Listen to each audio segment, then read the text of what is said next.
నమస్తే అండి. నేను వాణి. నా ఛానల్ ఫస్ట్ టైం చూస్తుంటే ప్లీజ్ సబ్స్క్రైబ్ చేసుకోండి, లైక్ చేసి షేర్ చేయండి.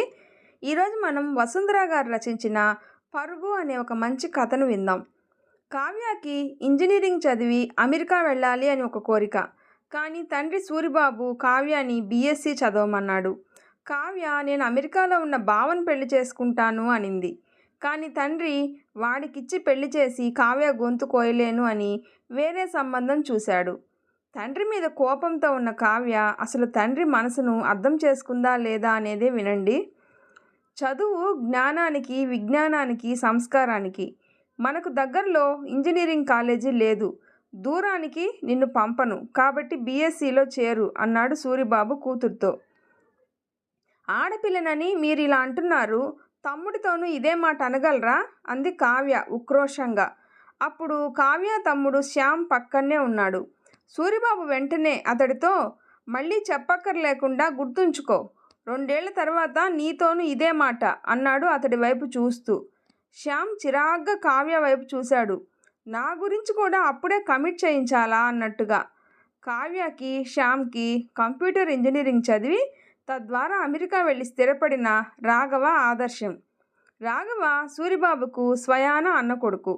అప్పుడప్పుడు ఇండియా వచ్చి ప్రేమాభిమానాల పేరిట అయిన వాళ్ళని కలిసి కళ్ళు చెదిరే తన వైభవాన్ని ఇక్కడ ప్రదర్శించి వెళ్తూ ఉంటాడు. అమెరికా వరకు ఎందుకు, సూరిబాబుకి ఇండియాలో పట్నం అంటేనే గిట్టదు.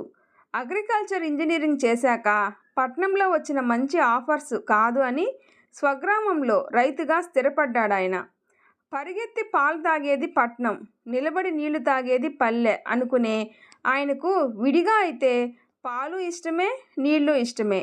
కల్తీ లేని పాలు, నీళ్లు దొరికేది, వాటిని నిలబడి సేవించే అవకాశం ఉండేది పల్లెలోనే అంటాడు ఆయన.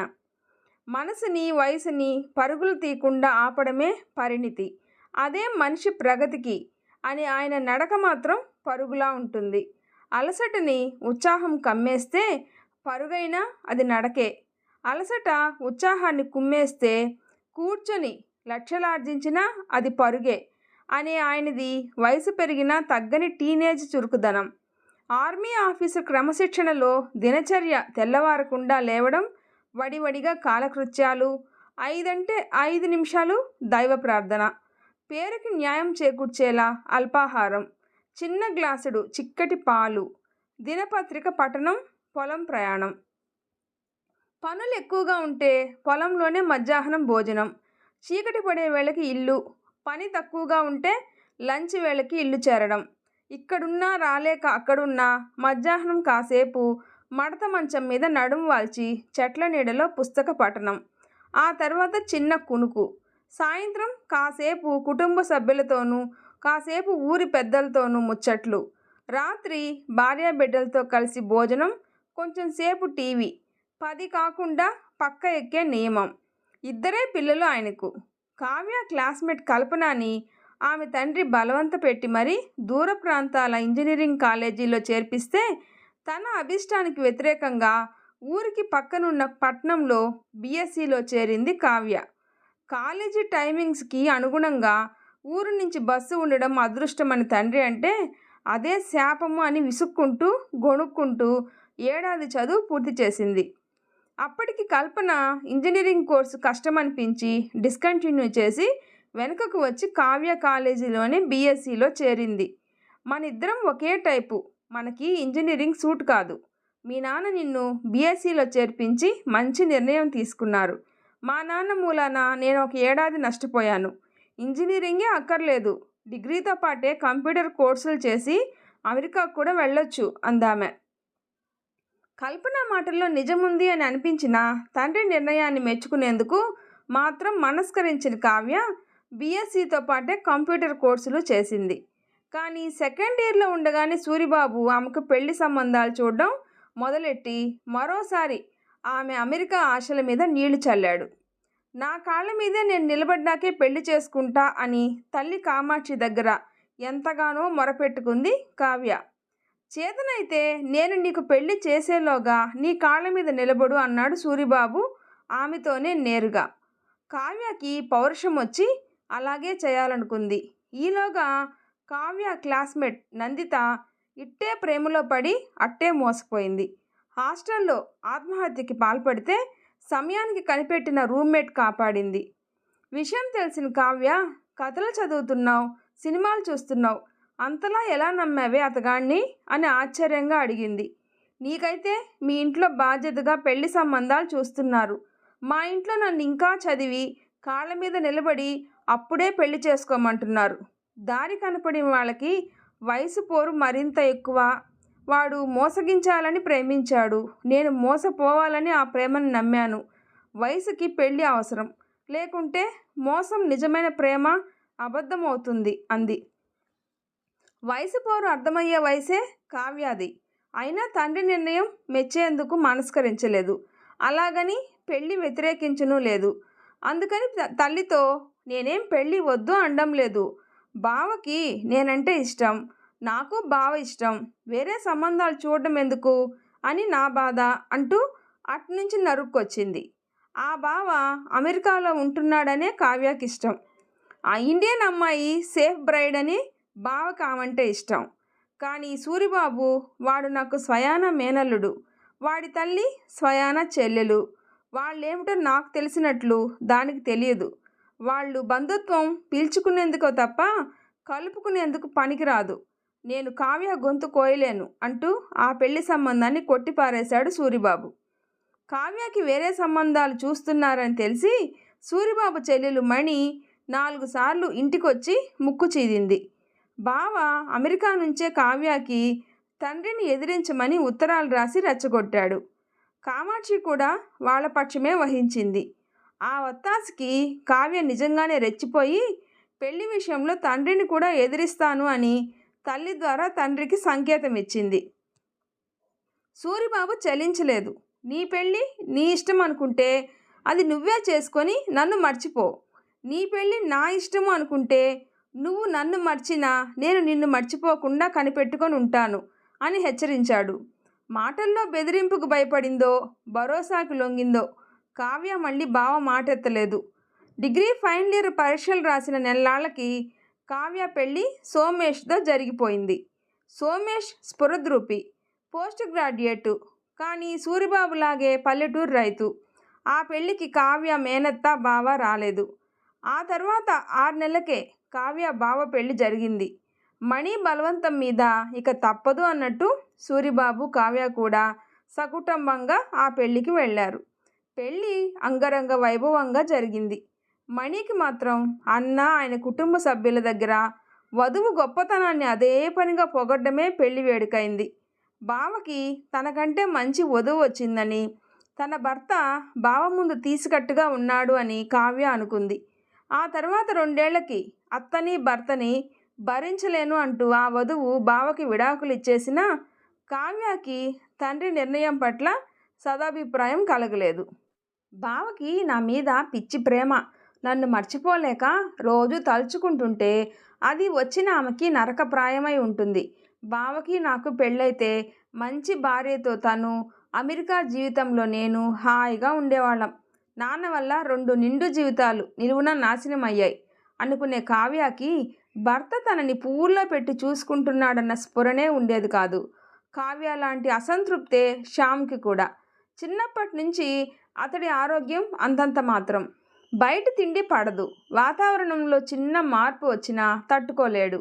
ఆ వంక పెట్టి దగ్గరలో ఇంజనీరింగ్ కాలేజీ లేదు, దూరాన హాస్టల్ కూడా నీకు నప్పదు అంటూ సూరిబాబు అతన్ని కావ్యలాగే బీఎస్సీలో చేర్చాడు. తన నిర్ణయాన్ని బలపరచడానికి అన్నట్లు కొడుక్కి అవసరం ఉన్నా లేకున్నా నెలకోసారి ఫ్యామిలీ డాక్టర్ చేత తరో చెకప్ చేయించేవాడు. పరీక్షల ముందు పట్నంలో కాలేజీకి దగ్గరగా మకాం మార్చేవాడు. తల్లిదండ్రులు శ్యామ్ మీద చూపే శ్రద్ధ అతడి క్లాస్మేట్స్లో చర్చనీయాంశమయ్యేది. ఎక్కువ మంది అసూయ పడుతున్నారని తెలిసినా పరిహసించే కొద్ది మందినే పరిగణలోకి తీసుకొని తల్లి వద్ద బాధపడేవాడు. తనకి తోచింది చేయడమే తప్ప ఎదుటి వాళ్ళ మాట వినే అలవాటు ఆయనకి లేదు. ఆయన వెనకాల నడవడమే తప్ప ఎదుటిపడి మాట్లాడడం నా వల్ల కాదు.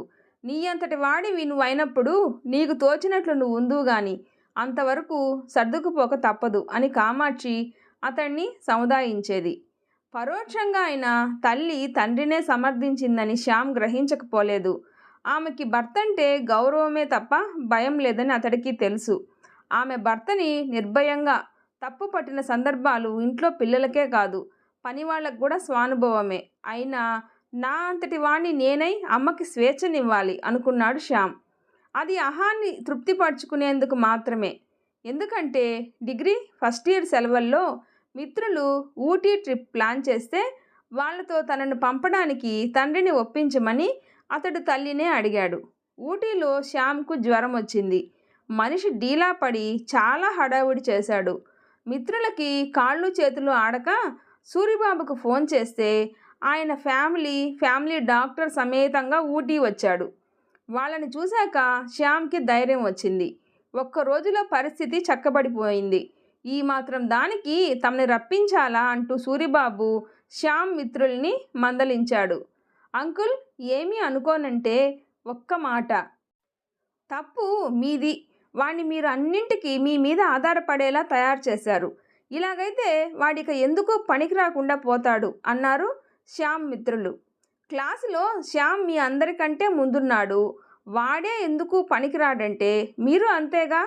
మొక్కలన్నింటికీ క్లోరోఫిల్ అవసరమైన కొన్ని నీడలోనూ రాణిస్తాయని మీకు తెలిసే ఉండాలి. ఎండ భరించలేని పోలార్ బియర్ కోసం దేవుడు భూమి మీద ధ్రువ ప్రాంతాలు సృష్టించినట్లే తల్లిదండ్రులు తమ పిల్లలకి అనుకూల వాతావరణం సృష్టిస్తారు. పరిణామ దశలో అవసరాలు మారచ్చు, స్థలం మారచ్చు, అవసరం రావచ్చు. కొందరికి పరిణామ దశ లేకనే పోవచ్చు. కానీ దేవుడైనా తల్లిదండ్రులైనా తమ సృష్టికి ఇచ్చేది ఇవ్వాలనుకునేది రక్షణ మాత్రమే అన్నాడు ఆయన. తల్లిదండ్రుల రక్షణ అగత్యం కాని పరిణామ దశకి తానింకా చేరుకోలేదని శ్యామ్కి అర్థమైంది. అతడి అహం మాత్రం అందుకు కారణం తండ్రేనని సరిపెట్టుకుంది. శ్యామ్ తండ్రి రక్షణలోనే డిగ్రీ పూర్తి చేసి అదే కాలేజీలో ఎంఎస్సిలో చేరాడు. పరిణామం కోసం తాపత్రయమో ఏమో ఎంఎస్సిలో ఉండగా అతడికి బీఎస్సీ చదివే అందమైన అరుణ మీద ప్రేమ పుట్టింది. పలకరిస్తే నవ్వింది. పరిచయం పెరిగాక ఆమెకి అమెరికా కల ఉందని మురిసిపోయాడు. ఒకరికి ఇద్దరై అనుకున్నది సాధించగలము అని ఆశపడ్డాడు. అరుణ దూరపు బంధువులమ్మాయి కావడంతో ధైర్యం చేసి ఇంట్లో తల్లికి చెప్పాడు. సూరిబాబు రంగంలోకి దిగి అరుణకి శ్యామ్కి పొసగదు అని తేల్చేసి అతడి కోసం సరోజ అనే వేరే అమ్మాయిని ఎన్నిక చేశాడు. పెళ్ళయ్యాక శ్యామ్ పల్లెలోనే ఉంటూ వ్యవసాయం చేస్తాడు అని తెలిసి సరోజ ఒప్పుకుంది. ఎంఎస్సీ అయ్యాక సరోజాని పెళ్లి చేసుకొని పల్లెలో స్థిరపడ్డాడు శ్యామ్. కార్యేషు నుంచి శయనేషు దాకా తన కలల పంట అనిపించే సరోజ ఇల్లాలుగా అతడికి జీవితం ఎంతో బాగుంది. కానీ అరుణాని చేసుకోనుంటే ఆమె సరోజ కంటే ఇంకా గొప్ప ఇల్లాలయ్యేదని, పైగా ఇద్దరూ కలిసి అమెరికాలో ఉండేవాళ్ళని తోచి మనసు చివుక్కుమనేది. అరుణ పెళ్లికి శుభలేఖ వచ్చినా తను వెళ్ళలేదు. ఆమె భర్త సాఫ్ట్వేర్ ఇంజనీర్ అని తెలిసి అసూయపడ్డా హైదరాబాదులోనే ఉంటున్నాడు అని కొంత తృప్తి పడ్డాడు. 2 ఏళ్ల తర్వాత వాళ్ళిద్దరూ అమెరికా వెళ్ళిపోవడంతో ఒంట్లో చెలరేగే మంటలను ఆర్పేయడానికి ఆమెను మనసులో నుంచి చెరిపేయాలి అనుకున్నాడు. ఏదో రోజున వాళ్ళిద్దరూ విడాకులు తీసుకోకపోరని ఆశపడుతూ, అలాంటిది ఆలోచన తప్పని తెలిసినా ఆ తప్పు తనది కాదని, తన తండ్రి నియంతృత్వమే దీనికి కారణం అని మనసుకి నచ్చ చెప్పేవాడు. అక్క బీఎస్సీ చదివినా తను ఎంఎస్సీ చదివినా పల్లికే అంకితమవడం ఓ పెద్ద లోటు అనుకునేవాడు అతడు. అప్పటికే రాఘవ తన తమ్ముణ్ణి, తల్లిదండ్రుల్ని, అత్తమామల్ని అమెరికాకి తరలించేశాడు. సూరిబాబు పాతకాలపు మండువా ఇంటిని రూపం చెడకుండా కొత్తగా చేసి ఇంటర్నెట్తో సహా అన్ని హంగులు అమర్చి పిల్లలకు ఎవరి గదులు వాళ్ళకి ఏర్పాటు చేశాడు. పవర్ కట్ బాధించకుండా జనరేటరు, గోబర్ గ్యాసు, కుటుంబంలో కలిసిపోయిన పనివాళ్ళు, పట్నంతో సంబంధ బాంధవ్యాలకి ఓ చిన్న కారు, కాలుష్యానికి దూరంగా ప్రశాంతత అనుభవించే అదృష్టం ఉన్నప్పుడు పల్లెకొచ్చిన లోటేమిటి అంటాడు ఆయన. కావ్య కొడుకు కూతురు, శ్యామ్ కూతురు కొడుకు పెద్దవాళ్ళై పల్లెటూరి స్కూళ్ళల్లో చదువులు కొనసాగిస్తూ ఉన్నారు. వాళ్ళకి తాతగారంటే ప్రేమ, గౌరవం. సూరిబాబు ప్రభావంతో వాళ్ళు తమకిలాగే పల్లెలకు అంకితమైపోతారేమోనని కావ్య శ్యాములకి భయం. అలా జరగకుండా ఆపాలంటే ముందు తమ జీవిత భాగస్వాములపై తండ్రి ప్రభావాన్ని తొలగించాలని వాళ్ళకి తెలుసు. ఇటీవల వేసవి సెలవులకి కావ్య పిల్లలతో పుట్టింటికి వచ్చినప్పుడు ఆమె తమ్ముడు కూడబలుక్కొని, ఆయన మాకు స్వేచ్ఛ ఇవ్వలేదు, అసంతృప్తిగానే తలొంచాం, కానీ మా పిల్లల స్వేచ్ఛకి అడ్డు తగిలితే మా అసంతృప్తి విప్లవానికి దారితీస్తుంది అని తల్లికి చెప్పారు. సూరిబాబు చలించలేదు. భ్రమ మన దేశ పౌరులకి జన్మసిద్ధం.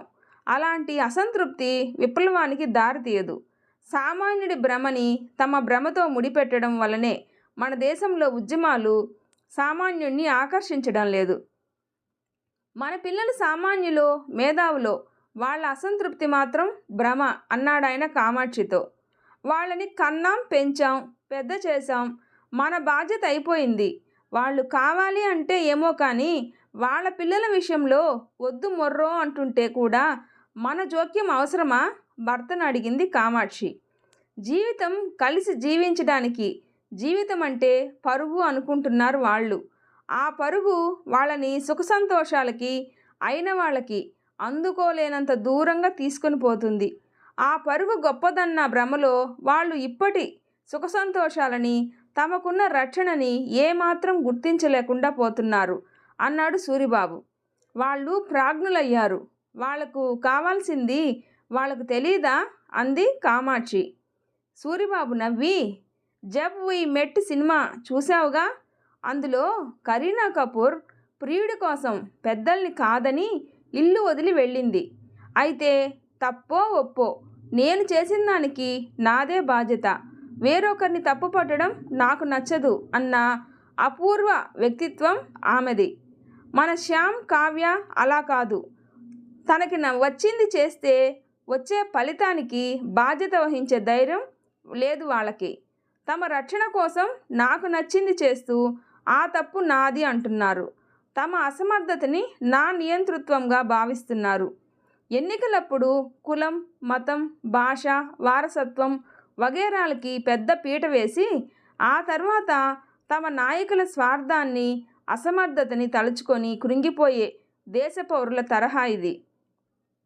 నాకు తోచింది చేస్తున్నప్పుడు నన్ను ఆపడం వాళ్ళ వల్ల కాలేదు. వాళ్ళకు తోచింది చేయకుండా నేను ఆపగలిగితే అందుకు కారణం ఏమిటో తెలుసుకున్నారా వాళ్ళు? తండ్రి ఏమన్నాడో తల్లి చెప్పాక కావ్యకి, శ్యామ్కి పౌరుషం వచ్చి ఆయన పెద్దరికాన్ని గౌరవించాం. అది అసమర్థత అంటున్నారు. ఇక మా సామర్థ్యం చూపిస్తాం అన్నారు. ఆచరణలో భాగంగా ఇద్దరు జాయింట్గా రోజు తమ పిల్లలకి సూరిబాబు ఆశయాల పట్ల వ్యతిరేక భావాలు నూరిపోయడం మొదలుపెట్టారు. కష్టం వచ్చినా నష్టం వచ్చినా రక్షించేది తాతగారేనని గట్టిగా నమ్మే ఆ పిల్లలు ఆ మాటలకి ప్రభావితం కావడానికి బదులు కన్నవారే తాతగారిని తప్పుపట్టడంతో అభద్రతాభావం స్ఫురించి భయపడ్డారు. వాళ్ళకి ఎలా నచ్చచెప్పాలో తెలియక కావ్య, శ్యామ్ తికమడక పడుతున్న సమయంలో హఠాత్తుగా అమెరికా నుంచి వచ్చాడు రాఘవ చిన్న కొడుకు 16 ఏళ్ల ధనుష్. ధనుష్ అంతకుముందు 2 ఏళ్ల క్రితం ఇండియా వచ్చి వారం రోజులు ఆ ఊళ్ళో గడిపాడు. పిల్లలు అతన్ని హీరోలా ఆరాధిస్తూ అతడు చెప్పిందే వేదము అన్నట్టుగా మసిలారు. వాళ్ళని అమెరికా వచ్చేయమన్నాడు ధనుష్. పెద్ద పిల్లలు తాతయ్యని వదిలి రాలేము అంటే చిన్నవాళ్ళు వంతపాడారు. ఇప్పుడు కాస్త పెద్దవాళ్ళయ్యారు కాబట్టి వాళ్ళ ఆలోచనల్ని తాతగారి కంటే ఎక్కువ ప్రభావితం చేయగలడు అన్న ఆశ అతన్ని కాగల కార్యం తీర్చడానికి వచ్చిన గంధర్వుణ్ణి చేసింది కావ్య, శ్యామ్కు. కానీ ధనుష్లో పూర్వపు ఉత్సాహం లేదు. 2 రోజులు గడిచాక సూరిబాబుతో, క్రితంసారి వచ్చినప్పుడే అనుకున్నా చిన్న తాతయ్య, నాకిక్కడ నచ్చింది, ఎప్పటికీ మీ దగ్గరే ఉండిపోవచ్చా అన్నాడు. సూరిబాబు ఆశ్చర్యంగా, మీ వాళ్ళంతా అక్కడే ఉన్నారుగా, ఇక్కడుండి ఏం చేస్తావురా అన్నాడు. ఏమో, అక్కడుంటే చచ్చిపోతానేమోనని భయం. వెంటనే శ్యామ్ అందుకొని, ఈ దేశం నిండా టెర్రరిస్టులు, ఏ క్షణంలో ఎక్కడ ఎవరి ప్రాణాలు పోతాయోనని రోజు భయమే. ఏదో ఒకసారి ట్విన్ టవర్స్ కూలినా అమెరికాలో సేఫ్టీయే వేరు అని మందలించాడు. టెర్రరిస్టులైతే ఎప్పుడో ఒకసారే కనిపించి భయపడతారు, కానీ నాకు రోజూ చూసే నాన్నంటే టెర్రరిస్టుల కంటే భయం అన్నాడు ధనుష్ తడుముకోకుండా. అతడి వివరణ విని అందరూ తెల్లబోయారు. రాఘవ పిల్లల్ని హింసించే శాడిస్ట్ కాదు, కానీ ఇటీవల గ్లోబల్ మెల్ట్డౌన్లో అతడి పెట్టుబడులు కృంగి ఆస్తులు కరిగిపోయాయి. మళ్ళీ తేరుకునే అవకాశం ఉంది, కానీ ధనుష్కి మాత్రం గ్లోబల్ మెల్ట్డౌన్లో సర్వం కోల్పోయిన కార్తీక్ రాజారాం చేతిలో 100 ఏళ్ల జీవితాన్ని 19 ఏళ్లకే కోల్పోయిన ఆయన కొడుకు గణేష్ గుర్తుకొస్తున్నాడు. కావ్య, శ్యామ్ ఉలిక్కిపడ్డారు. తమకి తండ్రి, రక్షణకి మారుపేరు. ధనుష్కి రాఘవ జీవితం కలిసి జీవించడానికి. జీవితం అంటే పరుగు అనుకుంటున్నారు వాళ్ళు. ఆ పరుగు వాళ్ళని సుఖ సంతోషాలకి, అయిన వాళ్ళకి అందుకోలేనంత దూరంగా తీసుకుపోతుంది. అది గొప్పదన్న భ్రమలో వాళ్ళు ఇప్పటి సుఖ సంతోషాలని గుర్తించలేకపోతున్నారు అన్న తండ్రి మాటల్లో అర్థం అప్పుడు స్ఫురించింది వాళ్ళకి. ఇక మీదట వాళ్ళకి జీవితంలో ఎప్పుడు అసంతృప్తి అనేదే లేదు. వీడియో నచ్చితే ప్లీజ్ లైక్ చేసి షేర్ చేయండి, సబ్స్క్రైబ్ చేసుకోండి, సపోర్ట్ చేయండి. Thanks for watching.